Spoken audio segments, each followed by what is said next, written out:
வணக்க மக்களே, நாம இந்த ஆரோக்கியமான பதிவில் முருங்கைக்கீரையில் நிறைந்திருக்கக்கூடிய மருத்துவமைகளை பற்றி பார்க்க போகிறோம். நாம தொடர்ந்து நம்மளுடைய உணவுகளில் முருங்கைக்கீரை எடுத்துக்கொள்ளும் போது நிறைய ஊட்டச்சத்துக்கள் கிடைக்கும். விட்டமின்கள், மினரல்கள், புரோட்டீன் என்று சொல்லக்கூடிய புரதச்சத்துக்கள், நிறைய நுண்ணூட்ட சத்துக்கள் கிடைக்க ஆரம்பிக்கும்.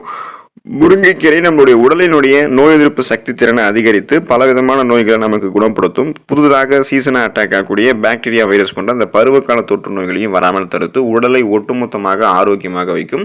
ஸோ இதுக்கு நம்ம எடுத்துக்கொள்ளக்கூடிய முருங்கைக்கீரையில் என்னென்ன ஊட்டச்சத்துக்கள் காரணமாக இருக்குது, இன்னும் என்னென்ன மருத்துவமைகளை முருங்கைக்கீரை நமக்கு கொடுக்குது அப்படின்றத பற்றி தெளிவாக விளக்கமாக பார்க்கலாம்.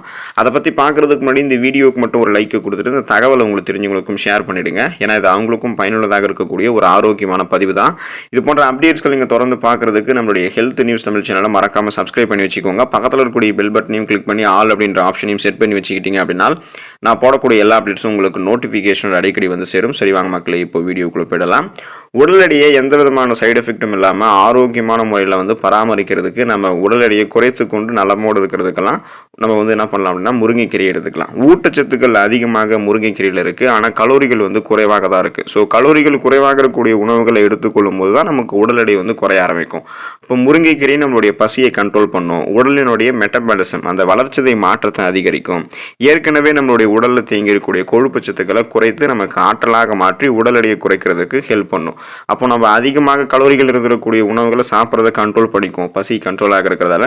அப்புறம் நம்ம எடுத்துக்கொள்ளக்கூடிய முருங்கைக்கீரையில் இருக்கக்கூடிய அந்த ஊட்டச்சத்துக்கள், நார் சத்துக்கள்லாம் ஏற்கனவே நம்மளுடைய உடலில் தேங்கி இருக்கக்கூடிய கொழுப்புகளை குறைச்சி நமக்கு ஆற்றலாக மாற்றி உடல் எடையை குறைக்கும். ஸோ ஊட்டச்சத்துக்கள் மற்றும் ஆற்றல் குறையாம நமக்கு வந்து முருங்கைக்கீரை வந்து கொடுக்கும். உடல்ல இருக்கக்கூடிய கழிவுகளை வெளியேற்றுகிறது முருங்கைக்கீரை.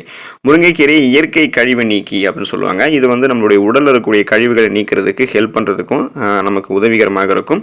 ஸோ இது வந்து நமக்கு கல்லீரல் ஆரோக்கியத்தை வந்து ஆதரிக்கும், அதிகரிக்கும். ஏன்னா கல்லீரலில் வந்து நிறைய கொழுப்பு சத்துக்கள் வந்து சேர ஆரம்பிக்கும். குறிப்பாக வந்து கல்லீரலில் வந்து கழிவுகள் இருக்க ஆரம்பிக்கும். அது எல்லாத்தையுமே நமக்கு நீக்கி கல்லீரலினுடைய செல்களை மீண்டும் புதுப்பித்து அந்த உறுப்பு ஆரோக்கியமாக மாற்றுறது முருங்கைக்கீரையில் இருக்கக்கூடிய சத்துக்கள் தான்.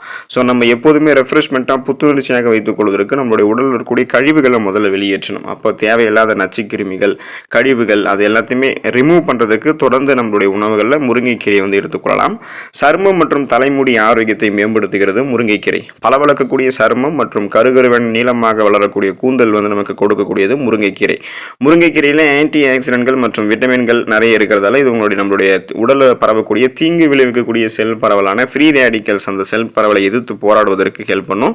இது நம்மளுடைய செல்களுக்கு உள்ளிருந்து ஊட்டம் அளிக்கும். அதனால சருமமும் உள்ளிருந்து நமக்கு அழகாகும், தலைமுடியும் நமக்கு உள்ளிருந்து வேர்கள் வரைக்கும் ஸ்ட்ராங்காக இருந்து அடர்த்தியாக கருகருவென்று வளரக்கூடிய தலைமுடியை நம்ம பெறுவோம். எந்த விதமான சருமம் சார்ந்த பிரச்சனையும் இருக்காது, தலைமுடி சார்ந்த பிரச்சனையும் எதுவும் இருக்காது.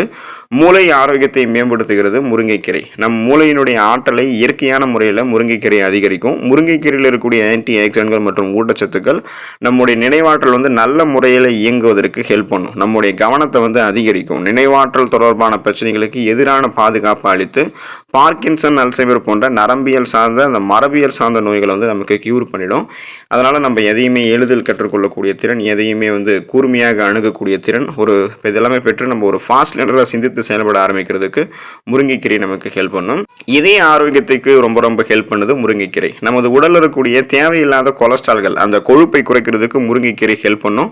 இதன் மூலமாக ரத்த நாளங்களில் கொழுப்புகள் அந்த கொழுப்புகள் வந்து அடைந்து போகிறது எதுவுமே நமக்கு இருக்காது. ஸோ கொழுப்புகள்லாம் வெளியேற்றப்படும். அதனால நமக்கு ரத்த அழுத்தம், பிபி என்று சொல்லக்கூடிய அந்த பிளட் பிரஷர் வந்து குறைய ஆரம்பிக்கும். ஸோ நம்மளுடைய இதய ஆரோக்கியத்தை இதன் மூலமாக அதிகரித்துக் கொள்ளலாம். ஆன்டி ஆக்சிடென்ட்கள் மற்றும் முக்கிய ஊட்டச்சத்துக்கள் வந்து முருங்கைக்கீரையில் இருக்குது. இதுதான் இதயத்தை ஆரோக்கியமாக வைக்கிறதுக்கு காரணமாக இருக்குது. ஸோ ரத்த நாளங்களில் கொழுப்பு படிவு இல்லாதால ரத்த நாளங்கள் இயல்பான அளவில் சுருங்கி விரிஞ்சு இதயத்துக்கு ரத்தத்தை அனுப்புறதால இதயம் நம்ம ரத்த ஓட்டம் சீராக இருக்கும், இதய துடிப்பும் சீராக இருக்கும், மாரடைப்பு, பக்கவாதம் போன்ற அபாயம் இருக்காது.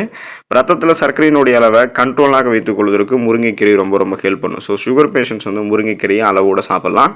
முருங்கைக்கீரை ரத்தத்தில் இருக்கக்கூடிய சர்க்கரையினுடைய அளவை முறைப்படுத்தும். உங்களுடைய சுகர் ப்ராப்ளத்தை வந்து கியூர் பண்ணுறதுக்கு இயற்கையான ஒரு பாதுகாப்பு வந்து இது கொடுக்கும்.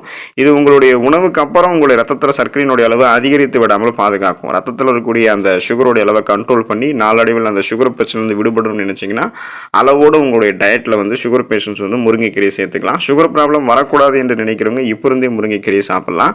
செரிமானம் ஆரோக்கியமாக இருக்கிறதுக்கு முருங்கைக்கீரை எடுத்துக்கலாம். ஸோ முருங்கைக்கீரையில் இருக்கக்கூடிய ஃபைபர் என்று சொல்லக்கூடிய நார் சத்துக்கள் குடல் ஆரோக்கியமாக இருக்கிறதுக்கும் செரிமானத்தை அதிகரிக்கிறதுக்கும் ஹெல்ப் பண்ணுது. வயிற்று உப்புசம், மலச்சிக்கல் போன்றவற்றை இதன் மூலமாக நம்ம கியூர் பண்ணிக்கலாம். முருங்கைக்கீரை நம்மளுடைய செரிமான ஆரோக்கியத்தை மேம்படுத்துறதால நமக்கு ரொம்ப இது வந்து எந்த விதமான செரிமானம் சார்ந்த பிரச்சனையுமே நமக்கு ஏற்பட விடாது. சீரற்ற குடல் இயக்கம், கடுமையான மலச்சிக்கல் என எதுவுமே இல்லாமல் ஆரோக்கியமான முறையில் செரிமானம் நமக்கு நலமாக இருக்கும். வீக்கத்துக்கு எதிரான பாதுகாப்பை பெறுவதற்கு நம்ம என்ன பண்ணலாம் அப்படின்னா, அதாவது வீக்கத்தை எதிர்த்து போராடுவதற்கு, நாள்பட்ட நோய்களை எதிர்த்து போராடுவதற்கு முருங்கைக்கீரை எடுத்துக்கலாம்.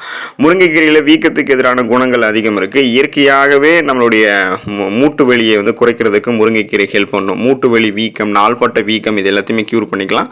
நமக்கு இருக்கக்கூடிய ஆர்த்தரைட்டிஸ் நோய், எந்த விதமான எலும்பு சார்ந்த பிரச்சனை, மூட்டு தொடர்பான பிரச்சனைகள் இது எல்லாத்தையுமே நம்ம வந்து முருங்கைக்கீரை எடுத்துக்கொள்ளும் போது சரி பண்ணிக்கலாம். ஏன்னா முருங்கைக்கீரை வந்து ஆன்டி இன்ஃப்ளமேட்டரி ப்ராப்பர்ட்டிஸை கொண்டு இருக்கு, அலர்ஜிக்கு எதிரான பண்புகளை கொண்டு இருக்கிறதால இந்த மாதிரி நாள்பட்ட நோய்களினுடைய அபாயத்தை நமக்கு வந்து தீர்க்கும். இதன் மூலமாக பிபி ப்ராப்ளம், சுகர் ப்ராப்ளம், இதயம் சார்ந்த பிரச்சனை, மூட்டு வலி, முடக்குவாதம், அதே போல் குறிப்பாக நோய் எதிர்ப்பு சக்தியை நம்ம பெற்று புற்றுநோயை வந்து எதிர்த்து போராடக்கூடிய அளவுக்கு நமக்கு தன்மையை வந்து முருங்கைக்கீரை கொடுக்கும். எனவே நமக்கு மிக இயல்பாகவே கிடைக்கக்கூடிய முருங்கைக்கீரையை அளவோடு நம்ம சாப்பிட்டு நலமான மருத்துவமனையை பெற்று வாழ்வோம். அடுத்த பயனுள்ள பதிவில் மறக்காமல் சந்திப்போம். நன்றி மக்களே.